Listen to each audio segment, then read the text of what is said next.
So, then we'll go at a slightly faster pace and we'll start from the beginning where the mitzvah achnusas ochem is introduced with Avram Avinu, illustrating how one takes in 3 Arabs and gives them tongue and mustard, the most spectacular show of the Mesiras Nefesh 3 days after he has had it, literally within Shlishi Lemile, and the Rebbein Shloim uses Avram Avinu as a banner, so to speak. But there's a famous kasha. The kasha is, we know that we learn from Avram Avinu a general rule, that is that Gedol Achnusas Ochem Yos Mekabulas Pnei Shechina. Nice phenomenon. That since Avram Avinu was sitting with Kaviyuchel, the Rebbein Shloim, because it says Vayayru Eilav Hashem, that the Rebbein Shloim was present with him, and notwithstanding all that, he sent him guests, and we see that he got up. Vayisu Eina Vaya v'hine shloisha anushim nitzuvim ulo Vaya Vayuros likruso. Why would he pass? Why would he run towards the Rebbein Shloim? Why would he run towards the Ochem if he's sitting with the Eibishter? The Eibishter is mamash in his midst, and yet he changes direction and he goes towards them. We learn from there a klal. What is it? Gedoilo achnusas ochem yosem mikabulas pnei shechina. Much is to be said on this. The main question was, how did Avram Avinu know this? We learn it from him.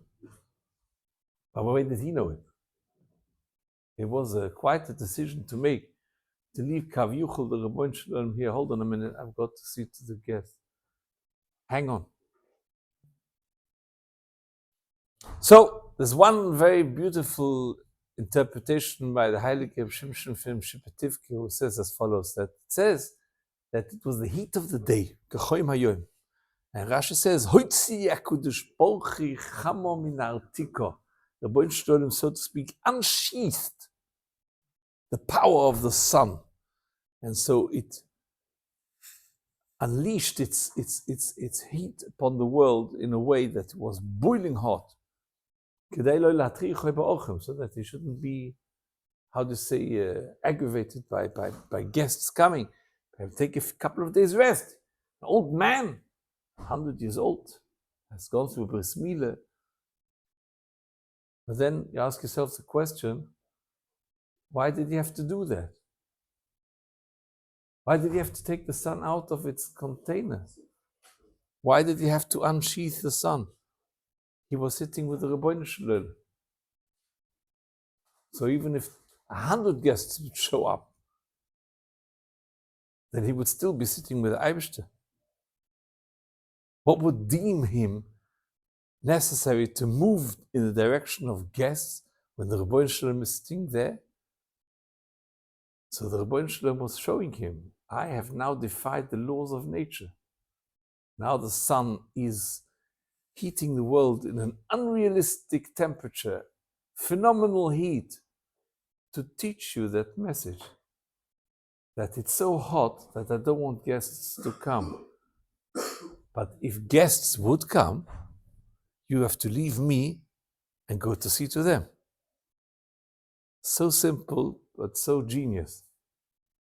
So the Hoitzia Kutushpochi Chama Minatika is an ingenious way of proving to Avram Avinu, dus het halucha.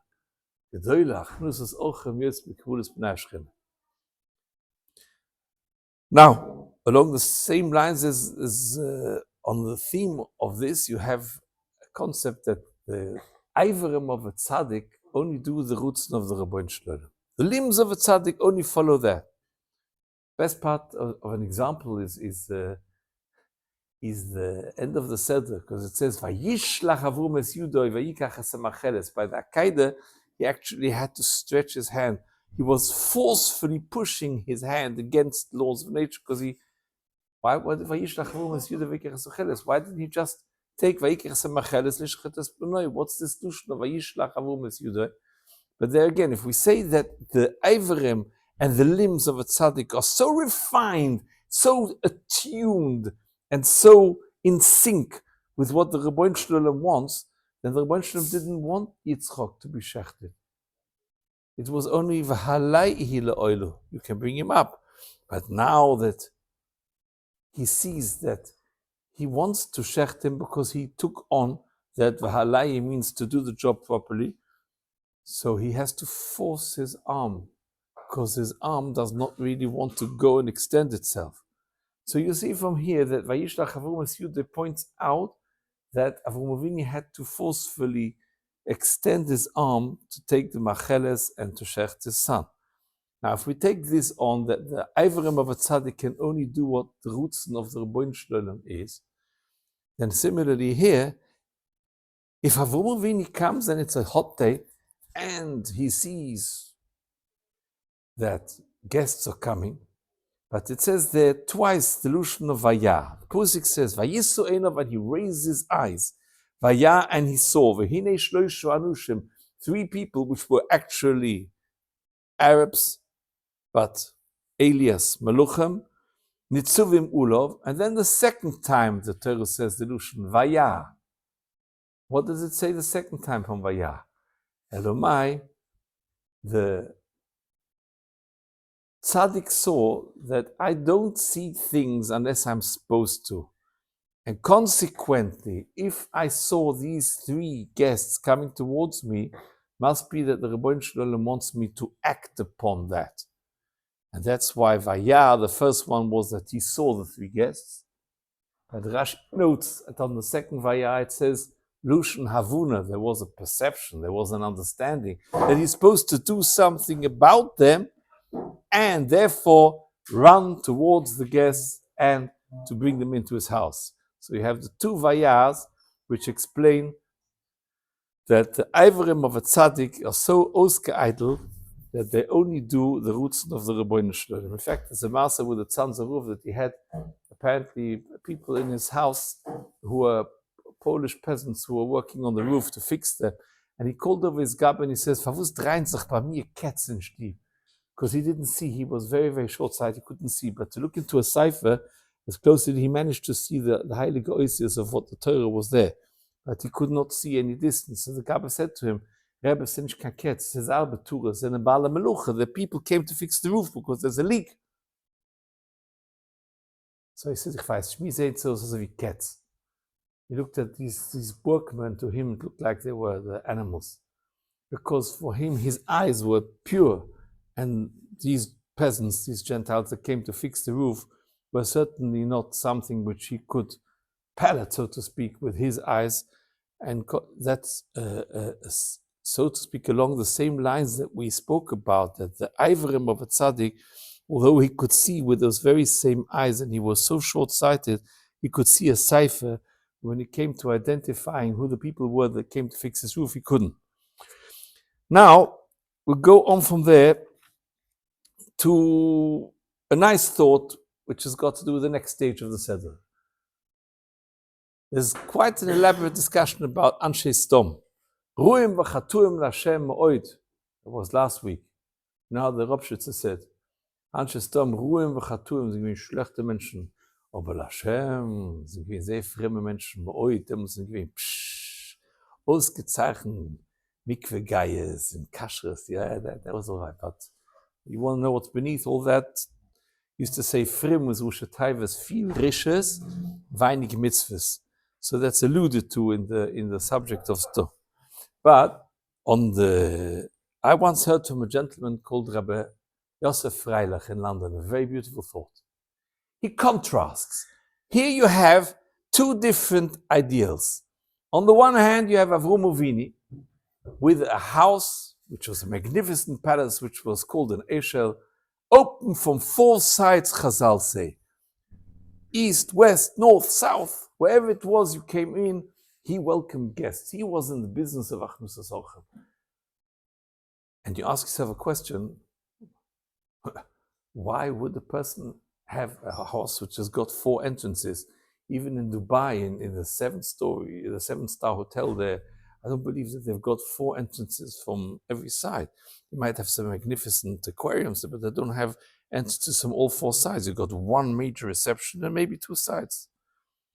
There again, on the subject of Stom, you have the famous Achnusas Ochem of Stom too.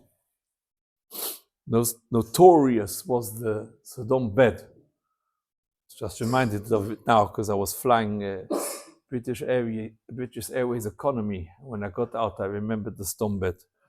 But notwithstanding that, the Stom bed was something that they had uncanny ability to woo the guest in and put him on the bed for the night and welcome him.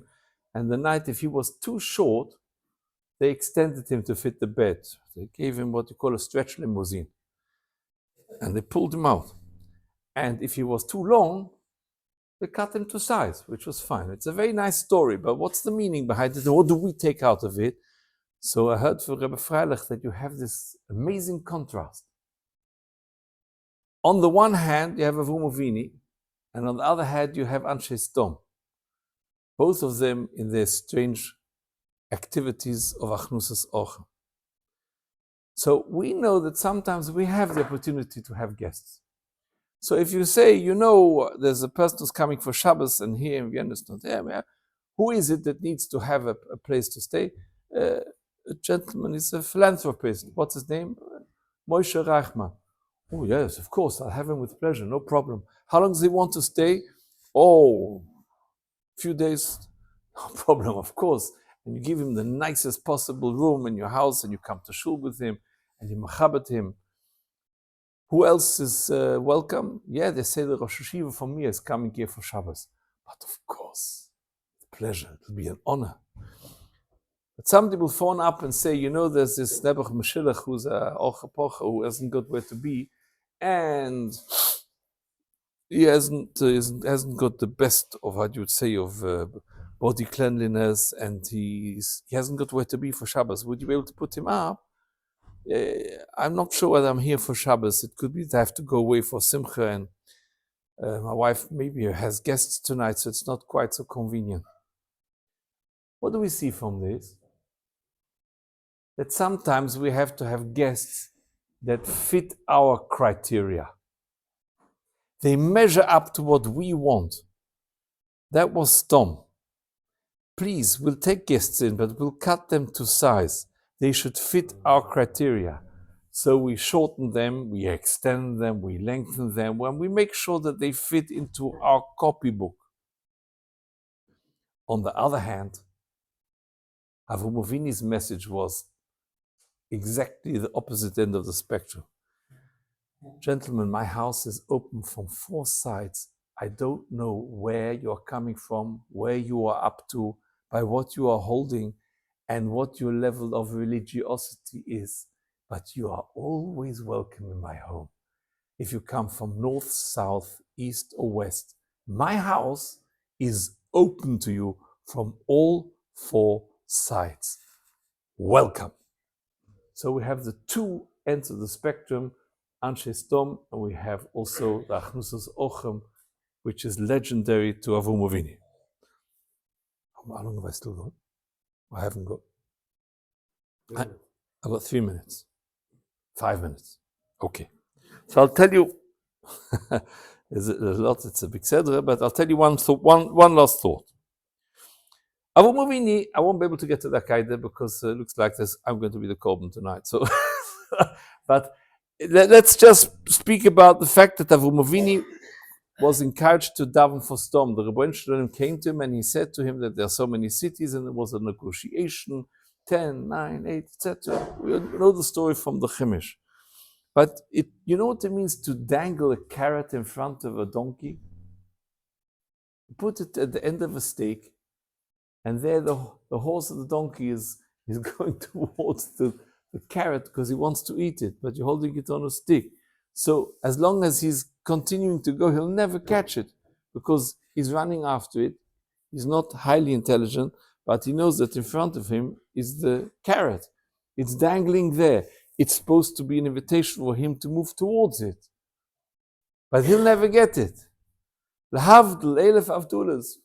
The Rebbeinu Shalom knew that he's going to destroy Stom. And yet he invites Avum Avini to go into this negotiation and to daven in futility, because there's no purpose. It's a done deal. Sdom is going to be destroyed. And then, if you look at the words of the Pusik, it's fascinating how something is inserted there. Because the Rebbeinu Shalom says to him, Vashem Uma. It says, the Rebbeinu Shalom, in the middle of speaking about Sdom to Avram Avinu, is now revealing to the Torah. This is what we call a narrative.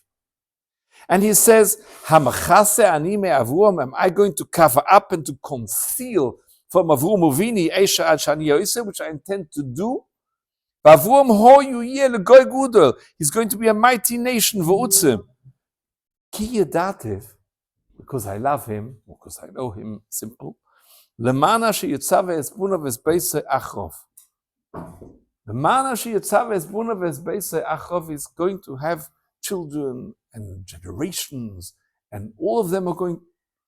Where does this come in here? Why is the Torah inserting this message over here? But we know that in the world of prayer and tefillah, one of the reasons that we have sometimes difficulty in connecting is because many people daven, and many people daven for an objective. But not always that objective is fulfilled.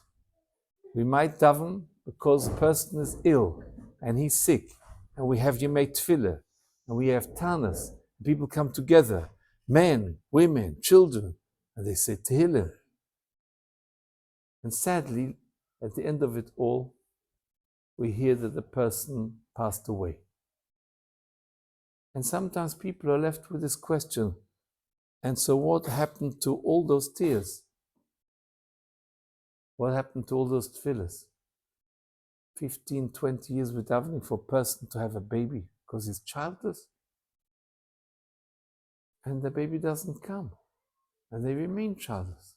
So what happened to those countless tefillahs? And the same goes for lots of other unfulfilled prayers, so to speak. And this was the message that the Rebbeinu Shalom gave. Avram Avinu davened. He davened for Sdom. And the idea behind this all is one. There is never, ever a tefillah of a yid that goes to waste. And if it doesn't work for him, it will come and work for another generation and another time. But every single prayer is treasured by the Rebbeinu Shalom. And therefore, when Avram Avinu is davening for Sdom, all of a sudden it says there, Vayikim misham manush meshkifi, then it says, Vashem Oma, Machasani me Avram Asheni Oise, Ki Yedativ. He might have many, many tefillahs now, over and over to try and save this evil city. But the mana sheyitzav espuna vespeise achrov, those tefillahs will not go to waste. Avram Avinu's tefillahs will go somewhere in a treasure, in a place where the Rebbeinu Shalom will utilize them at the given time for later generations. I'll just conclude with you one very short story which will illustrate this, because there was once a place in Tel Aviv where they used to go to daven mincha at about 2 o'clock in the middle of the day. And the hustle bustle years and years ago of the city was such that usually they had no problem with a minyan. But there was this one day in the summer when people could have davened later, and they had 9 people and they had no minyan. And it's already a couple of minutes past 2, and they usually started on the dot. Went upstairs and he saw a man, looked like a Chiloni, and he said to him, Taseh tova, תצטרף למניין. So he says, אני לא מתפלל. So he says, זה 5-10 דקות, כל הסיפור. אמרתי לך, אני לא דתי. So I'm not religious, what do you want from me? So he says to me, Taseh tova, there's 9 people downstairs, we need the 10th one for minyan, come in, you'll be... So the next part of it I will delete, because the response was not necessarily one for Bes Medrash, but let it be sufficient to say that the man was not taking no for an answer, and he told the fellow, why should we argue about it? I'm going to nag you until you come down. So the fellow just conceded, went down to the shul, And they started off, Ashrei, Kaddish. And he said, אתה רק צריך לומר אמן, זה הכל. שבע עשרה, קדישה, אולייני, Kaddish תסקבל, and the man was blown over. The story later relates that they asked him what it was, and he said, the silence of the Stille Shemoneh Esrei with the bustling noise of upstairs, and all of a sudden everybody was standing there in complete silence with their eyes closed. He never saw this before. Might sound strange, but he had never been into a shul before. Because his father was a lefty, a real anti-religious. But this stayed in his head, and the way the Rebbeinu Shalom orchestrates things, that there was an arachim that passed by a few weeks later, and they asked him questions, and before you could know, the man started to get interested in religion, and he started to keep very, very basics of Yiddishkeit. Eventually he started to keep Shabbos, and eventually he became a fully fledged religious Jew. And of course, the Israeli press got hold of the story, especially knowing that his father was a prolific anti-religious man. And when they interviewed the father, they said to the father, from you?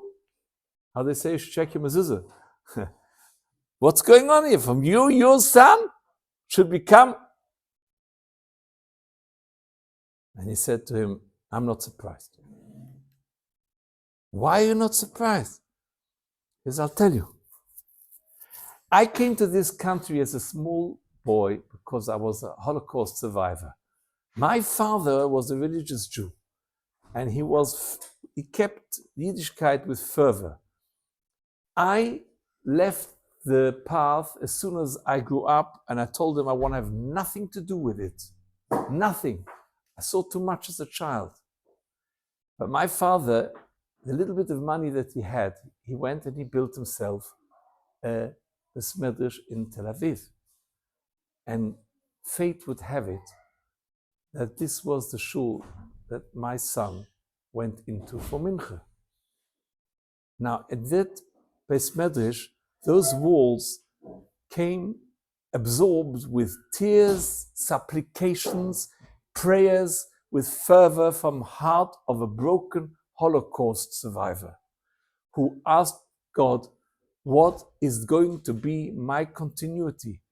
I have but one son and he hates my religion.